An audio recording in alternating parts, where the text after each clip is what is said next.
Buenos días a todos. Gracias por estar aquí en nuestra sección de derechos de los inquilinos con la Casa Iris. Mi nombre es Lourdes Sánchez y soy la coordinadora de padres de la red 10 y 16 y me acompaña mi compañera Adriana Cervera. Y le damos la bienvenida a nuestra presentadora de hoy, a Mónica. Es Mónica Márquez, es coordinadora de la salud en la clase de la Casa Iris. Es coordinadora del programa de la salud de la Casa Iris.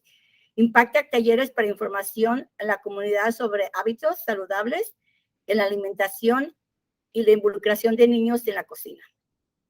Antes de iniciar con la Casa Iris, pertenecía al Patrón de Padres, un grupo de padres voluntarios apoyando a las escuelas. El éxito de toda sociedad es la información y la unión, por eso les la apasiona involucrarse con la comunidad.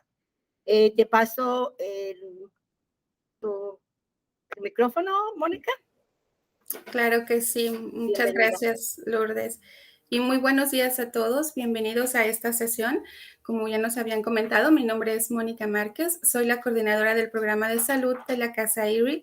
Y el día de hoy vamos a hablar un tema sumamente interesante. Gracias por el tiempo de tomarse para recibir este tipo de información. Bueno, pues vamos a iniciar con este tema tan importante, que es acerca de un manual de los derechos para inquilinos inmigrantes. Vamos a tocar muchos temas, pero vamos a dejar las preguntas al final para que podamos abarcar un poquito y quizás si usted se da cuenta a la mitad o más avanzada la presentación, se va a dar cuenta que vamos a contestar su pregunta. Bueno, debemos de tener un derecho, todo ciudadano y residente en este país, sobre todo en este estado de Illinois, tenemos derechos. Tenemos derecho a vivir en un lugar muy seguro y bien mantenido. También así como todos los derechos que es vivir cómodamente en familia, que el lugar esté adecuado para nuestros hijos. También debemos de pedir reparaciones a nuestra vivienda en caso de que lo necesiten. Por ejemplo, un buen aire acondicionado porque los climas son demasiado extremos. También si una puerta o una ventana está fallando, debemos de tener ese derecho de recibir una total reparación. También si hay algo tenemos que quejarnos y para eso hay algunas organizaciones que nos pueden apoyar. Estas ordenanzas cubren los derechos y responsabilidades tanto de propietarios como de dueños. Perdón, porque está pasando muy rápido la presentación, que la tengo controlada. Bueno, ¿qué debemos de hacer? Pues debemos de avisar antes de todo lo que tengamos que hacer al dueño de la casa. El dueño de casa debe de estar enterado si necesitamos alguna reparación. En caso de que ya lo hemos hablado y que la gente que son los dueños de casa no tengan en cuenta nuestras peticiones, hay organizaciones que nos pueden ayudar a regular estos problemas. Debemos de tener un mantenimiento para la propiedad que incluya la reparación. También debemos de pagar costos adicionales por no pagar a tiempo la renta. En este tema vamos a cubrir tanto los derechos de inquilinos como también de los propietarios. Debemos de tener depósitos de seguridad o también hay protección contra alguna represalia porque se ha visto que en muchos casos hay dueños que no están siguiendo las normas y cuando el inquilino se queja, pues pueden hacer cosas en contra de su seguridad. Pero para esto tenemos muchas organizaciones que nos pueden apoyar. ¿Sabían ustedes qué son las protecciones contra bloqueos? En todo el estado de Illinois es ilegal que los propietarios almacenen, amenacen, intenten o remuevan por la fuerza a un inquilino sin autorización legal. También en el condado de Cook, un inquilino puede demandar a su propietario por hasta 2 meses de renta o el doble de los daños sostenidos por el inquilino, dependiendo de cuál cantidad sea mayor. Y aquí en el área de Chicago, la ciudad puede multar a un propietario de 200 hasta 500 por cada día de bloqueo que ocurra. Un bloqueo es algo ilegal que está cuando, por ejemplo, el dueño sabe que las personas son inmigrantes. puede estar teniendo este tipo de amenazas hacia ellos. Entonces están protegidos, no deben de tener miedo y saber cuáles son sus derechos. Hay un proceso de desalojo en el estado de Illinois, ¿verdad? Ustedes saben que ahorita hay un aviso de desalojo porque muchas razones que pueden incluir para que esto suceda. Puede ser que no estén pagando la renta o que haya otro tipo de problemas que son legales. Entonces, hay un proceso. Primero debe de haber un aviso, debe de haber una citación judicial en este momento, después una audiencia.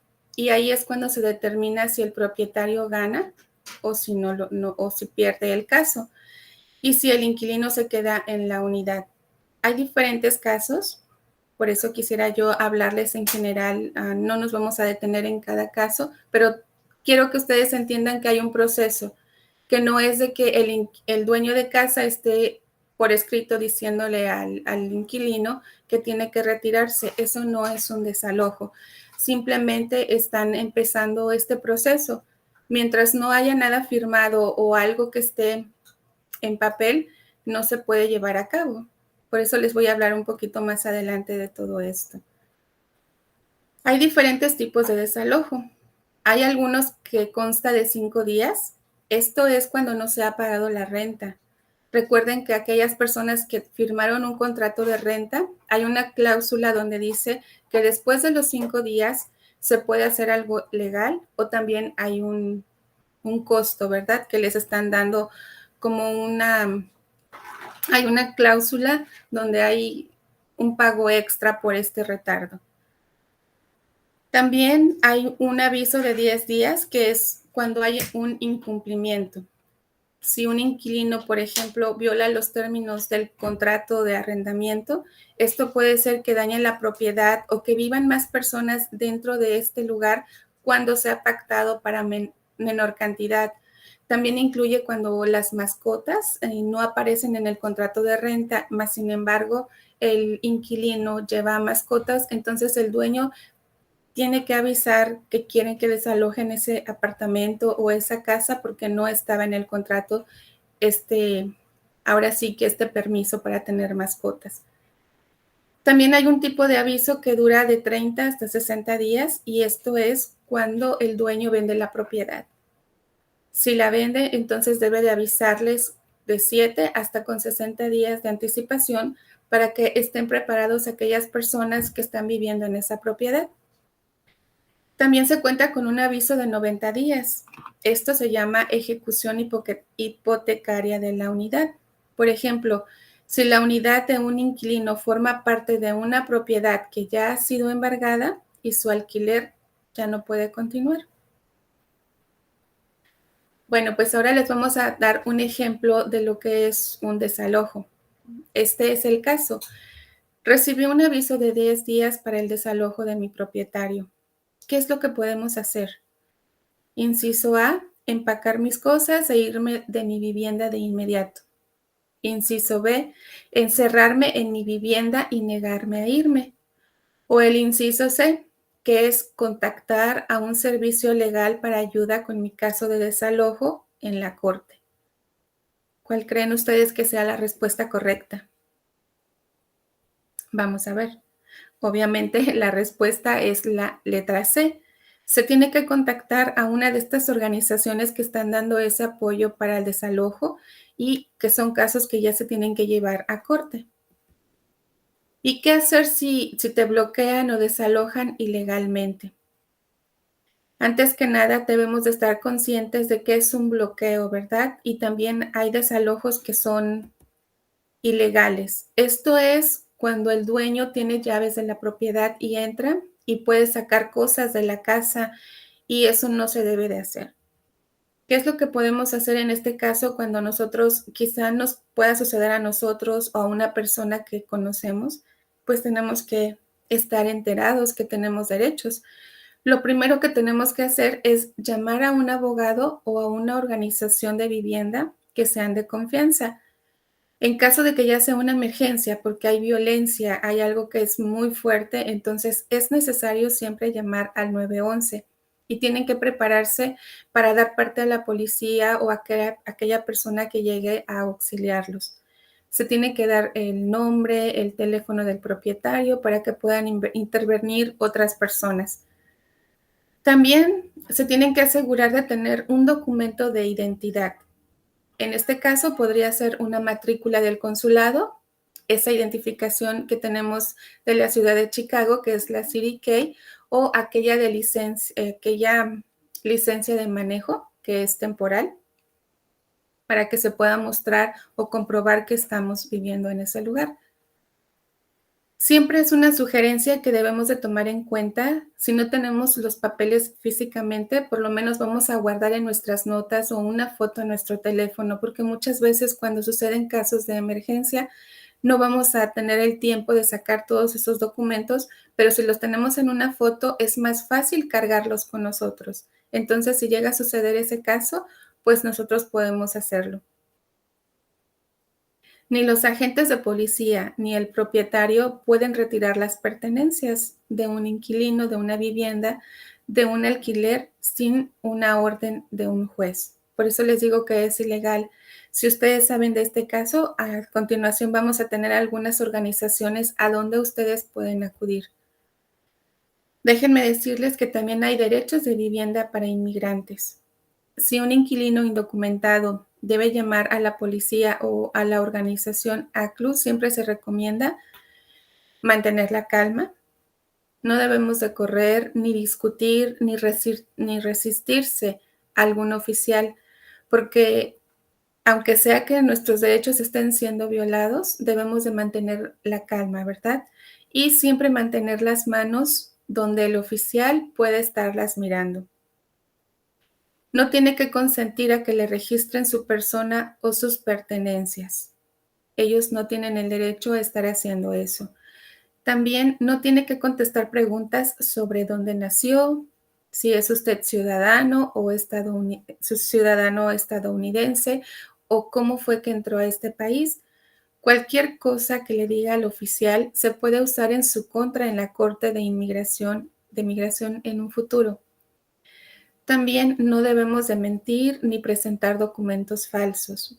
No firmar ningún documento sin consultar a un abogado primero. Estos son los derechos que tenemos en caso de que suceda algo en el lugar donde estamos viviendo. También hay protecciones de vivienda contra la discriminación.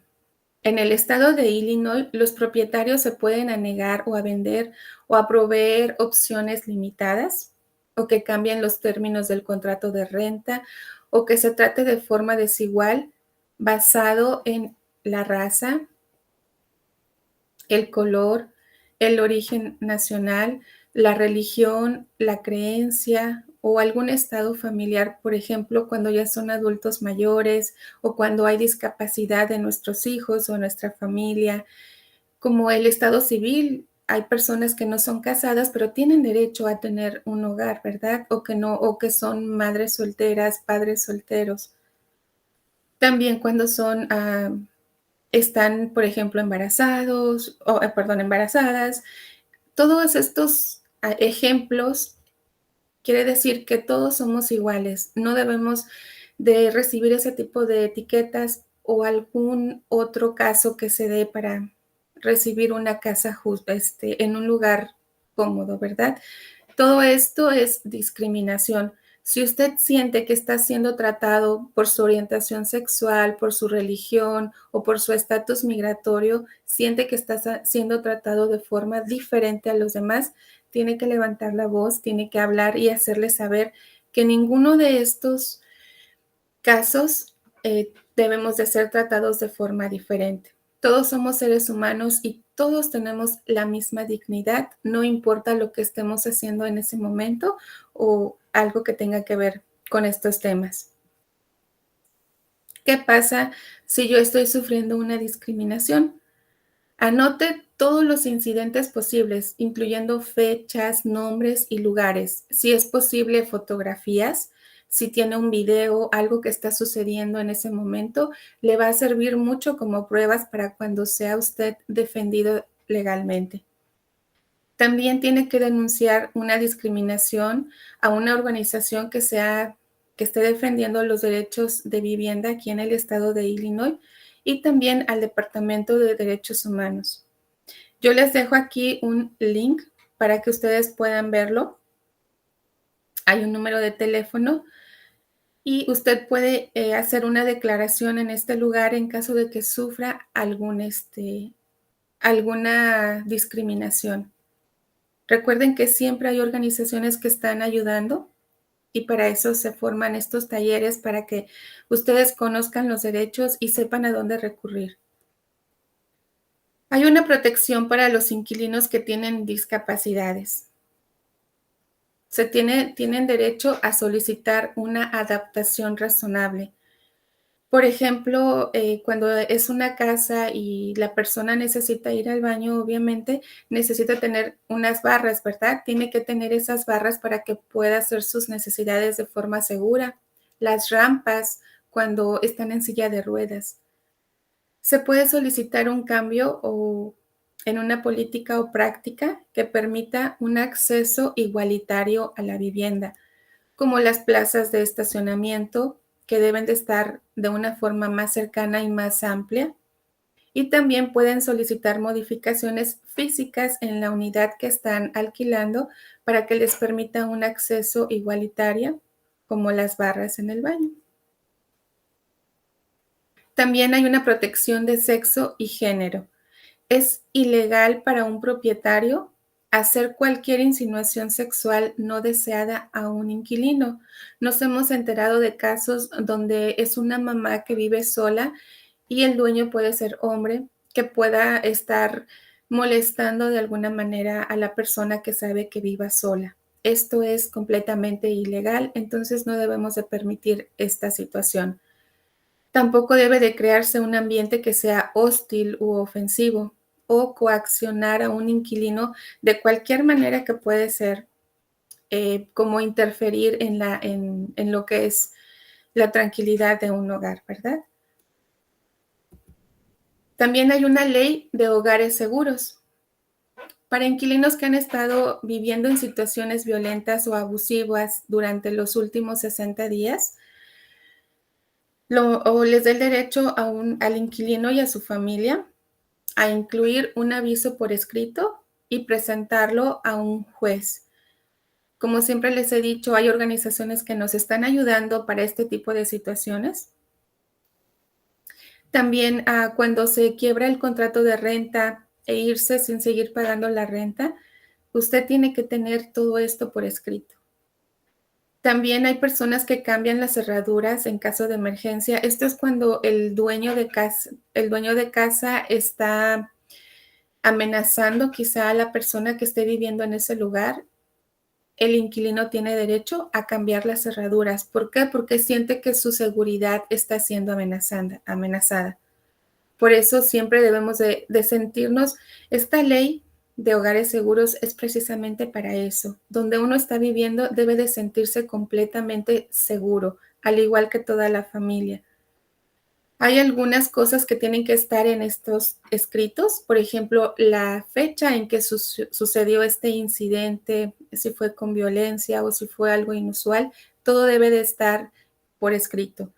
También hay una evidencia de un doctor, de la corte o la policía de aquel incidente cuando sucedió, o una declaración de un empleado de servicio para víctimas o alguna organización de crisis por violación, porque se ha sabido de muchos casos. Por eso es importante que estemos informados, que tenemos que resguardarnos siempre en un lugar seguro y estar enterados de todos estos temas, que hay organizaciones a donde podemos recurrir para recibir este tipo de ayuda. Bueno, aquí hay otros casos que nos dice lo que es legal o ilegal. Dice que es ilegal que un propietario requiera que un inquilino pague costos adicionales por su origen nacional percibido. Esto es que, por ejemplo, cobre rentas mucho más altas a aquellas personas que no cuentan con documentos. Si el propietario pregunta sobre todo su estado de migración, le tiene que preguntar a todos los aplicantes, no nada más aquellas personas que sospecha que no tienen documentos. Esto también es una forma de hacer algo ilegal. Aquí también hay algunas responsabilidades que el propietario tiene que hacer y son unas buenas prácticas. Debe de tener como identificación una tarjeta consular, por ejemplo, que esté vigente. También un registro de llegada, el formulario I-864, que es como la verificación de patrocinio, una tarjeta de identificación escolar con fotografía. Todos estos son cuestiones que debe de tener el propietario y es una documentación alternativa en caso de que llegue a suceder algún caso en corte. También se va a buscar que su crédito o la capacidad de pago sea verificable.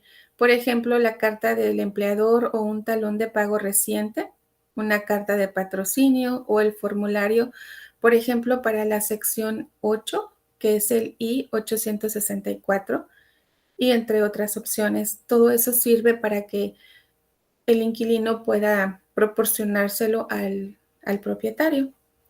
También se debe de pedir en algunas ocasiones el historial de alquileres anteriores, como los registros escolares, una carta de empresa, cualquier cosa que nos pueda comprobar que estuvimos viviendo en ese lugar, y eso se va creando como un historial. Recuerden que todo lo que hacemos pues deja huella, ¿verdad? Y debemos de tener todo eso en orden para que el día de mañana podamos rentar en un lugar más apropiado, más cómodo para nosotros y nuestra familia. Hay una enmienda de la vivienda justa en el condado de Cook, y esta enmienda lo que hace es que protege a los inquilinos de cualquier discriminación basado en su historial criminal. Los propietarios no pueden negar una aplicación de renta basado en el historial criminal del aplicante. Esto incluye cuando hay arrestos o alguna citación o el expediente juvenil, y la mayoría de las condenas con más de 3 años. Los propietarios pueden considerar condenas con menos de 3 años, pero únicamente luego de permitirle al aplicante la oportunidad de ofrecer información adicional para aclarar su historial. Entonces, todos estos puntos son importantes que nosotros tengamos en cuenta para que sepamos cuáles son también nuestras responsabilidades, ¿verdad? Aquí también tenemos una ley de protección para inquilinos inmigrantes. Las siglas son ITPA. Esta ley dice que entró en vigor en agosto del 2019. En Illinois, los propietarios no pueden amenazar o desalojar a algún inquilino solamente por su estatus migratorio. ¿Y cómo protege esta ley a los inquilinos inmigrantes? Pues el propietario no puede llamar a ICE, no puede aumentar la renta o desalojarlo simplemente por su estatus migratorio. Tampoco puede cortar los servicios, porque eso es ilegal. Esta ley va a proteger a las personas de cualquier estatus migratorio que esté actualmente alquilando. Protege a todas las personas que conviven con los inquilinos, no solo a las que se nombran en el contrato de arrendamiento, porque por lo regular son los padres, ¿verdad? Ya sea la mamá o el papá, pero esta ley también va a proteger si el abuelito o la abuelita está viviendo con la familia, y aquellas personas que viven en ese momento con las personas que hicieron el contrato de renta.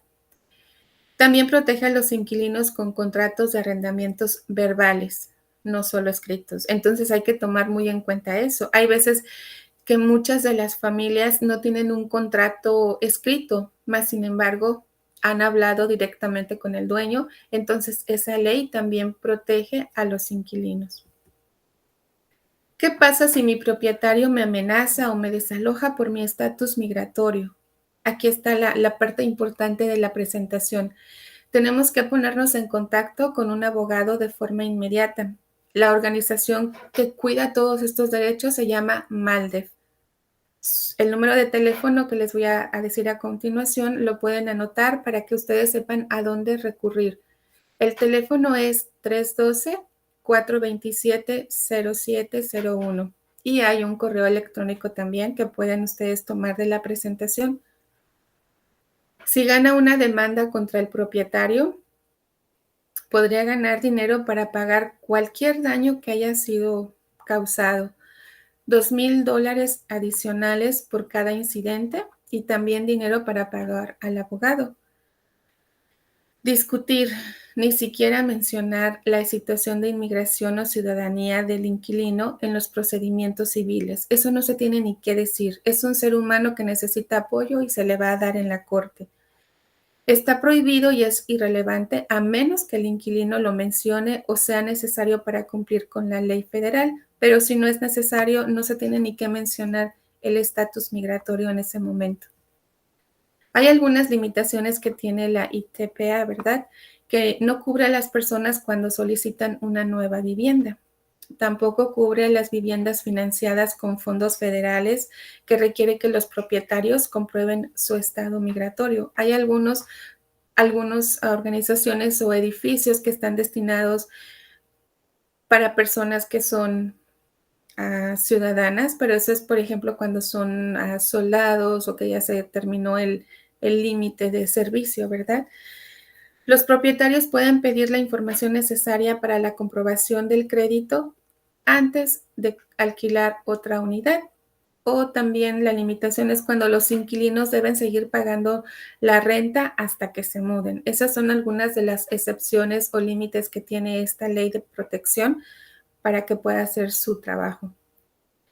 Los servicios gratuitos de traducción e interpretación.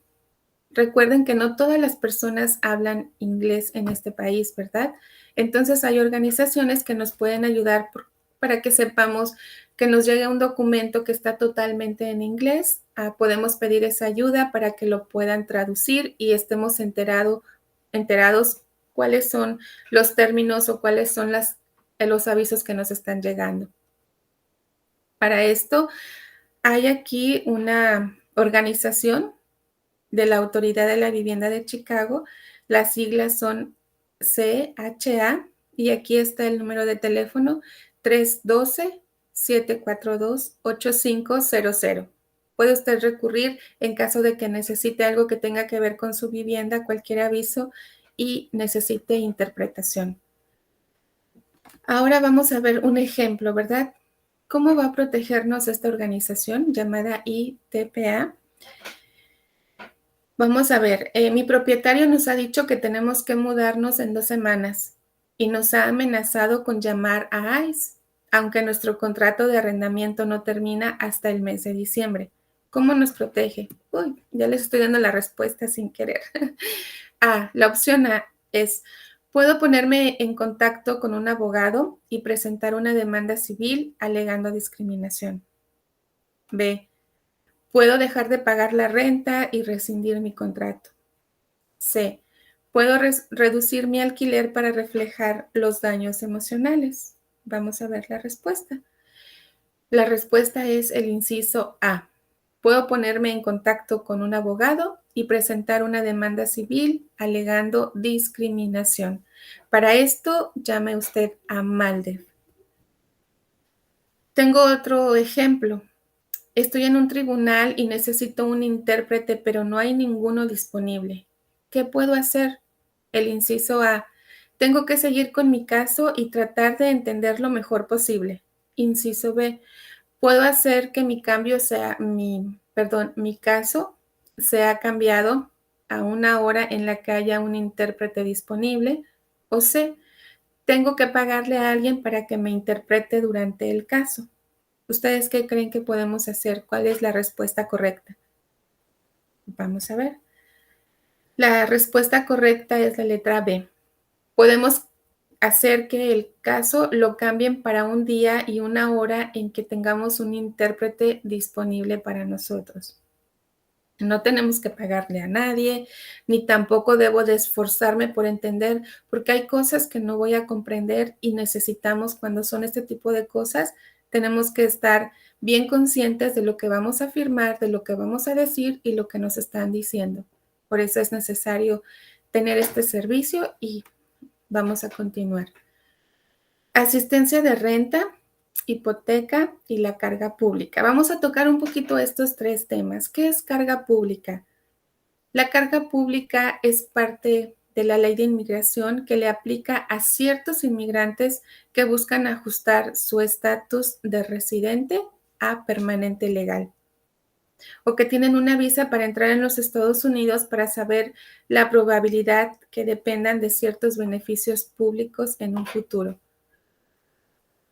¿Cómo los oficiales de inmigración determinan si una persona es una carga pública? Los oficiales de inmigración verifican la edad, ingresos, salud, educación, destrezas, auspicio económico y uso de algunos programas públicos. Así es como se va determinando. Hay algunos cambios a la carga pública. Se ha dicho que a partir del 9 de marzo del 2021, la regla de carga pública queda bloqueado de forma permanente en este país. ¿Qué quiere decir? Que las solicitudes de residencia legal no se van a ver afectadas por el uso de las SNAP, que son las estampillas o la tarjeta Link que regularmente se distribuyen en el estado de Illinois. Aquellas personas que hayan vivido en sección 8 tampoco va a perjudicar como carga pública o que tengan la tarjeta médica. Solamente con la excepción de la institucionalización a largo plazo. Ahí solamente es esto, pero nunca va a generar carga pública estas cosas que se han estado haciendo, como la tarjeta médica, la Link o vivir en esa vivienda de sección 8. Estos cambios, pues, deben de hacer sentir más seguros a la comunidad. No se debe de tener miedo por acceder a estos servicios a los que son elegibles. Ahora la carga pública solo cuenta para esos programas son federales, estatales o locales para el mantenimiento de los ingresos. Ingresos, por ejemplo, lo que es TAN, el seguro social, la asistencia en general. También la carga pública no se aplica a las personas con visa U o T. Tampoco aplica VAWA o algún estatus de asilo o de un refugiado. Pero para más información, aquí hay una página web que ustedes pueden acceder y también un correo electrónico. Si en este momento ustedes toman una foto o una impresión de pantalla, van a tener consigo esa información para más adelante. La vivienda pública, ayudas y el estado migratorio. Los inmigrantes indocumentados no son elegibles para la sección 8 y otros programas de vivienda, pero sí está permitido vivir con familiares. Por ejemplo, nuestros hijos son ciudadanos y cuando los padres no tienen documentos, los niños pueden, o bueno, mayor de 18 años puede tener este acceso, ¿verdad? Aunque el padre esté viviendo con ellos o un adulto. La sección 8 y otros beneficios de vivienda recibidos por ciudadanos estadounidenses, residentes permanentes u otros niños o familiares inmigrantes elegibles no afecta el ajuste de estado migratorio. La asistencia de emergencia con la renta, hipoteca, unidades o el efectivo, incluyendo ayudas de emergencia por el COVID-19, no va a afectar el ajuste de estatus migratorio. Así que no tenga miedo si necesita ayuda con la renta o algo, a esto no le va a afectar a usted. ¿Sabían ustedes que también hay una moratoria para los desalojos precisamente por el COVID, verdad? La orden ha sido extendida hasta el 3 de octubre. También cuando las personas quieren ser desalojadas por no haber pagado la renta, ya que fueron afectados por esta enfermedad, ya sea que perdieron el empleo o que reducieron las horas de trabajo o la familia se enfermó, pues hubo esta protección, ¿verdad? Y puede que la vuelvan a extender porque anteriormente ya se había acabado en el mes de julio, pero la extendieron hasta octubre. Quizá por lo que resta del año aún no nos han avisado, pero puede extenderse. Entonces hay que estar también conscientes de que si no se pudo pagar la renta porque no había trabajo, pues hay una moratoria. También para aquellas personas que están cubiertas bajo esta ley, pues no deben de haber ganado más de $99,000 en el año, ¿verdad? O 198,000, que sean todos los ingresos juntos, porque a veces son las dos, mamá y papá quienes trabajan, no deben de rebasar esta cantidad. Esas son las personas que están cubiertas, pero si usted está ganando más de esta cantidad, entonces no está usted cubierto o cubierta para esta ley de la moratoria. Hay un formulario también de la declaración del inquilino. Las personas que son afectadas para no pagar la renta durante esta enfermedad deben de llenar este formulario. Siempre es muy bueno que ustedes se informen con las organizaciones adecuadas.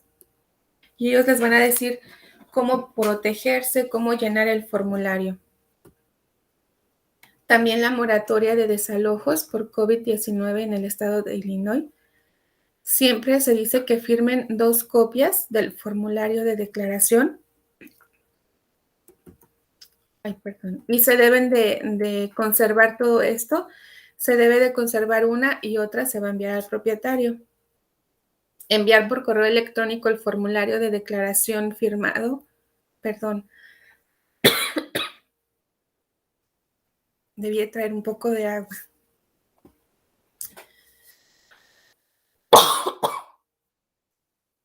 Listo, ya pasó. Ahora sí. Enviar un formulario de declaración firmado por correo certificado al propietario. Todo esto tiene pasos, entonces se tienen que hacer estas recomendaciones para que estén protegidos con esta moratoria. También hay organizaciones que tienen asistencia para la renta y están disponibles. Y aquí hay otras organizaciones con ayuda legal que nos pueden ayudar en esta área. Por ejemplo, la organización ITPA, que está cubierta por MALDEF. Y como ya les había dicho, el número de teléfono, ¿verdad? Ustedes pueden tomar una impresión de pantalla. También hay organizaciones para cuando hay discriminación para personas con discapacidad. También para los supervivientes que han tenido violencia doméstica o agresión sexual. Y también ayuda para el desalojo en el estado de Illinois, que este es el número de teléfono: 1-855-631-0811. Es necesario que tengamos a la mano esta información en caso de que más adelante algún conocido la llegue a necesitar, nosotros podamos proveer esta información. Bueno, pues no sé si tengan alguna pregunta. En este momento voy a dejar de compartir y hemos llegado al final de la presentación. No sé si tengan algunas preguntas que a nosotros podamos ayudarle.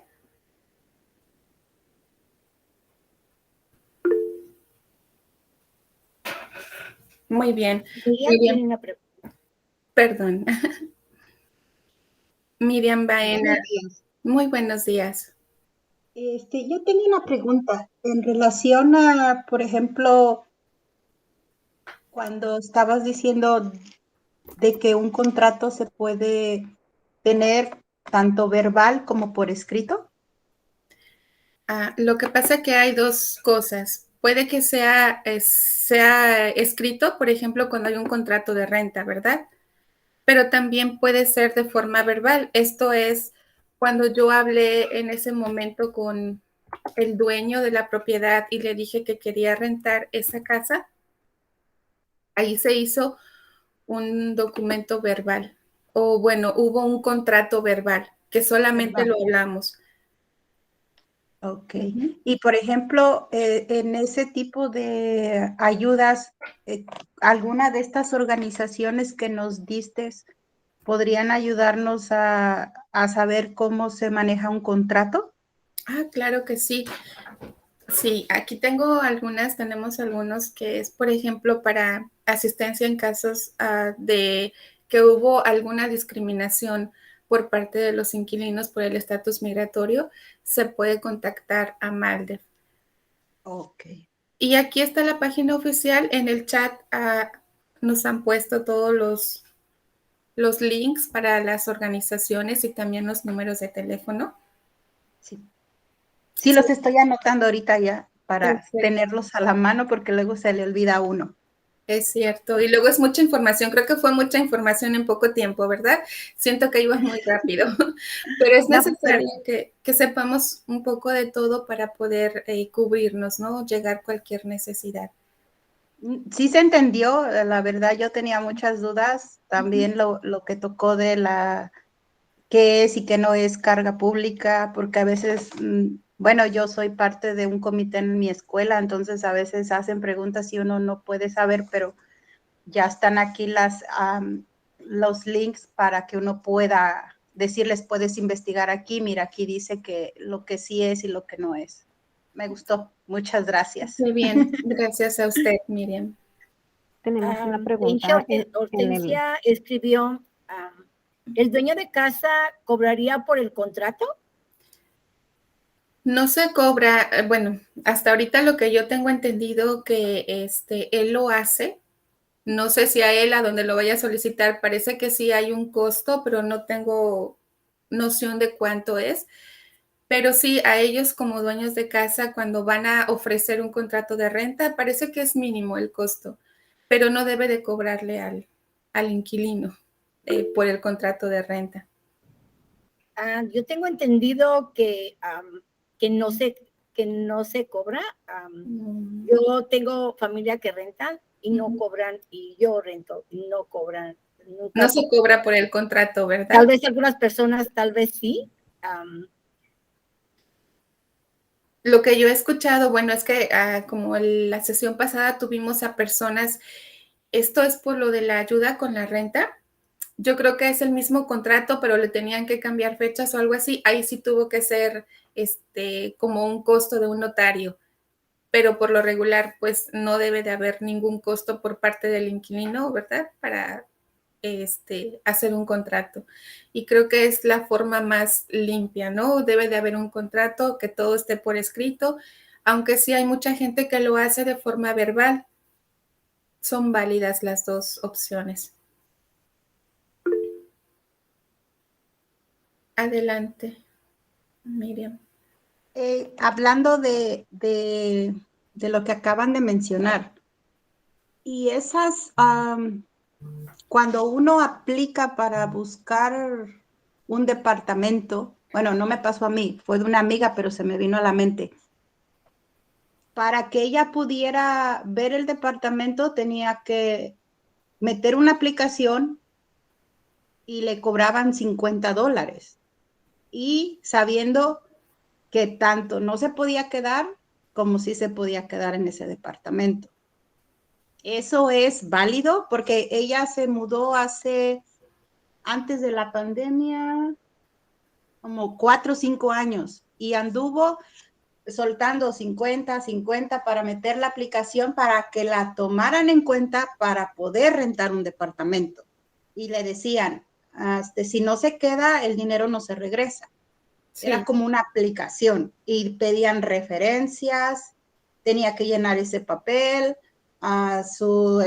dónde trabajaba, que depósito, iba a haber depósito, que si tenía disponible, pero lo que yo me refiero es por qué estar pagando 50 nomás por tomar tu aplicación para que pudiera ser considerado a la mejor que se te rentara ese departamento. ¿Eso es legal? Sí, es legal. Sí, es legal porque hay dueños de casa que tienen en excelentes condiciones sus apartamentos, entonces se cubren con esta parte de que ahora sí es como una solicitud, voy a buscar un empleo, voy a aplicar de todas mis referencias, cuánto gano, es como el historial de vivienda. Entonces, sí es legal, por eso no puedo yo decirle, sé que a veces es injusto, ¿verdad? Pero hay dueños de casa que tienen ese amparo, que tienen esa protección de poder solicitar a aquellos inquilinos que puedan pagar a costear todo lo que es su casa. Ok. Me imagino que eso es para verificar su historial de crédito, ¿verdad? Porque eso es por eso que cada vez que hacen el historial de crédito al inquilino o todo te cobran $50 para que te revisen el historial de crédito. Sí. Ok. En realidad era eso, no que estaban cobrando por la solicitud, sino están cobrando por el servicio de un historial de crédito. Ah, ok, ok. O sea, esto como fue algo nuevo para mí, yo decía, pero ¿cómo? O sea, ¿por qué cobran? ¿Qué es lo que buscan? Pero yo creo que también mi amiga, pues también no sabía, como era la primera vez que le pasaba, de que anduvo buscando departamento, entonces por eso es que yo creo que también ella no sé si le entendió o no, pero ahorita ya me quedó claro a mí. Muy bien, Miriam. Gracias. Por nada. ¿Alguien más tiene alguna pregunta o algún comentario acerca de la presentación?